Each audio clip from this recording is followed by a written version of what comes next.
One of the issues that comes up a lot when you're evaluating somebody for counseling and for testing is, what's the most appropriate test to do? Should we be doing just standalone testing for BRCA1 or BRCA2, or should we think about doing one of these multi-gene panels?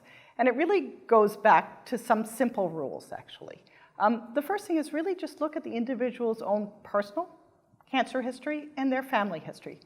And if the cancers in the family are very characteristic of a particular syndrome, BRCA1 and 2, for instance, so there's solely breast cancer and lots of ovarian cancer in the family, then it makes sense to just do single gene testing, or BRCA1 and BRCA2, obviously 2-gene testing in that situation.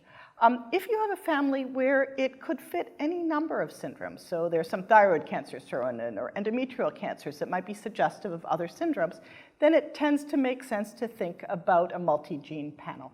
So that's the first thing that we take into account. And then the other thing that's really critically important is to assess the individual that you're talking to. What's their tolerance for ambiguity? Because we're much likelier to get an ambiguous test result, a variant of uncertain significance, or a mutation in a more moderate penetrance gene where we don't really fully understand the cancer risks associated with that gene. If you do multi-gene panel testing and you're testing for 25, 30 genes at the same time, you're much likelier to get a result that you don't know how to interpret clinically for the patient. So whoever you're talking to, they have to be able to know beforehand that if you're doing a multi-gene panel, it is relatively likely that you may end up with a result that you don't have clear understanding of today. And I like to tell patients, the line that I use is that today, in 2016 or so, where we are is that technology has outpaced our medical knowledge right now. I'm quite confident that our medical knowledge will catch up. But at this point, it's possible when you do multi-gene testing that you might get a result that you don't know. And many people are perfectly fine with that, and they understand that. And then the final things that can come in are just how quickly do they need the test result. If you need it more quickly, you often want to do single gene testing to start with. And then the finances involved. Insurances cover differently, and that could impact things. The one other scenario that's important to think about is you don't necessarily have to make the decision. The decision you make at that point in time doesn't have to hold. You could tell a patient, well, your family is very characteristic of BRCA1 and BRCA2. Let's do that first, and then you can often, with different companies, you can reflex to broader multi-gene panel testing. So it allows you to do it in a more paced way. So next-gen sequencing has really changed everything. When I was a postdoctoral fellow back in the 1990s, it took almost 2 months, if not longer, to do sequencing of various genes. And I remember when BRCA1 and BRCA2 were cloned, it took several years to actually clone those 2 genes. And actually, once the genes were cloned, it took at least 2 months to do the sequencing. And it was very, very expensive, $5,000, $10,000 per sequence. Next-gen sequencing has completely changed everything. I think that you can get sequenced now within 2 days, probably get the analysis done in about a week or 2. And the number of genes that you can sequence at once has gone up dramatically. And I think that this really has changed everything because now where it took, say, 2 months just to sequence 2 genes, again in a week to 2 weeks and get the results back in about 3, we can now sequence multiple genes at once. Some of these multi-gene panels are now 25 to 30 different genes that could be done. And I think that it gives us an enormous amount of information, which is good and bad, that we can do.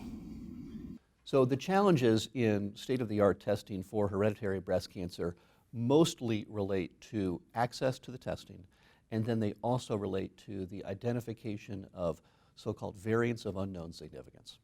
So there are different kinds of testing that are now available. We have narrow panels where we just do like BRCA1 and BRCA2 genes. And then we have larger panels, typically on the order of about 24 genes, which are potential contributors to hereditary breast cancer risk.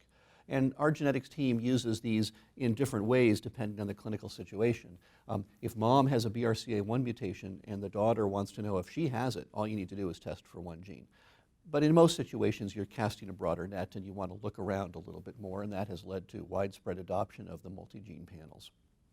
The biggest issue that you run across in these multi-gene panels is a very 21st century problem, one that clinicians are going to have to get used to in all sorts of ways of thinking about genetic information. But the problem is that there's a lot of variation in the human population. If you go into a movie theater and sequence everybody's genes, you find out that 10 to 20% have little mutations all over every gene you look at. That is the human species. That's what we all carry with us.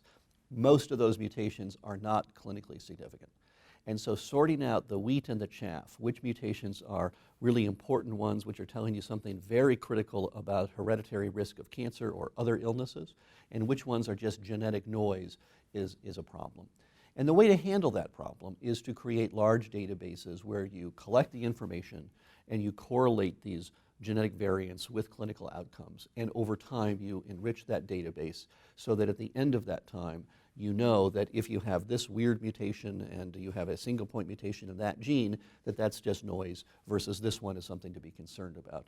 And you do that in a way that's publicly accessible. So the researchers and the companies are moving towards that. There's been a big push for this kind of repository of information. Several of the companies have huge repositories already, and there's discussion about how to make that information publicly available. And breast cancer has really been in the forefront of this because it's one of the first cancers for which we had good hereditary testing, but this is going to be something that more and more patients are going to see testing for, not just in breast cancer, but as we broaden it. So then the other thing is that the likelihood of these variants being important goes down as the family history goes down. If you're talking about a family and you say, well, my gosh, you know, every generation of people seem to have these linked cancers, there's got to be something going on. And you do your basic testing and it's negative, and then you do a variant testing and you find something, you're thinking, well, that might really be important. But if you take just an average woman who doesn't really have a family history and there's a mutation, again, the probability that that's concerning goes way down. Ultimately, we need the repository and that collected experience to help guide patients.